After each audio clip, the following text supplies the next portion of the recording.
يا من له صدري وكل شكايتي وبقربه كم تنجلي أشجاني. بسم الله الحمد لله والصلاة والسلام على رسول الله وعلى آله وصحبه ومن والاه ما توفيق واعتصام إلا بالله عليه توكلت وأنيب. Chers frères, chers sœurs, salam alaikum wa rahmatullah. Aujourd'hui, Inch'Allah, dans ce vendredi, je vais vous parler de notre modèle par excellence, le messager Muhammad sallallahu alayhi wa sallam. Pourquoi parler des messagers? Nous avons besoin aujourd'hui de connaître notre référentiel spirituel, à savoir le Coran, la parole de Dieu, et celui qui l'a illustré parfaitement, c'est-à-dire le modèle par excellence, Muhammad sallallahu alayhi wa sallam. Le prophète sallallahu alayhi wa sallam vivait le Coran, incarnait le Coran. Sa vie et ses comportements étaient ponctués par la révélation. Aïcha, lorsqu'il fait questionner sur le comportement des messagers sallallahu alayhi wa sallam, il disait Kana khuluquhu al-Qur'an. Le messager sallallahu alayhi wa sallam incarnait le Coran, vivait le Coran.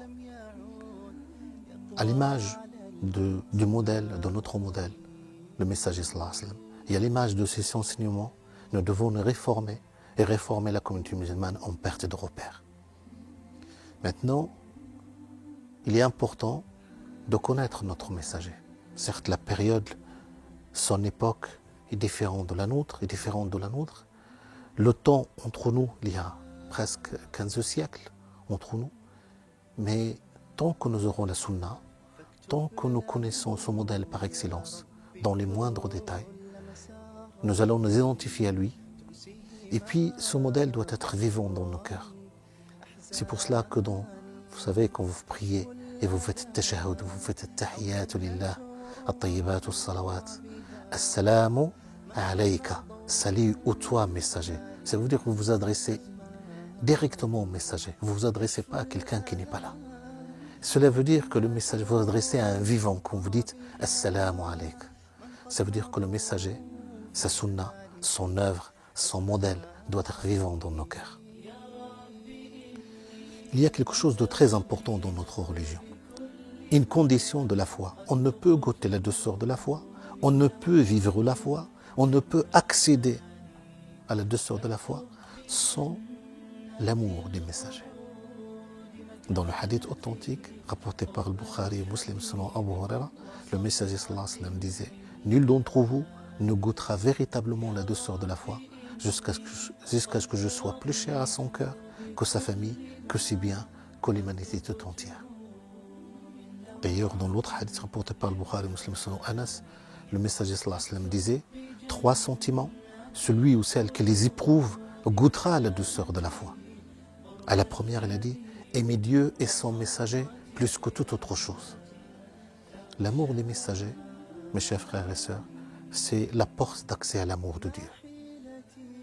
Pour accéder à l'amour de Dieu, pour accéder à la proximité d'Allah subhanahu wa ta'ala, nous avons besoin d'aimer le messager. Maintenant, comment l'aimer? Comment s'inscrire dans une démarche d'amour des messagers sallallahu alayhi wa sallam? Pourquoi l'aimer? Ça sera le sujet de notre prochaine Jumu'ah, Inch'Allah ta'ala. Qu'Allah subhanahu wa ta'ala nous permette d'aimer le messager, d'accéder à l'amour de Dieu, d'accéder à l'amour des messagers et d'aimer l'ensemble de l'humanité, l'ensemble des croyants et des fidèles. Qu'Allah subhanahu wa ta'ala nous permette d'y arriver. Wassalamu alaikum wa rahmatullah. يا رب إني قد رضيت بكل ما قد ذقته من لوعة حرماني فاكتب بجنات الخلود مكانتي قرب الحبيب.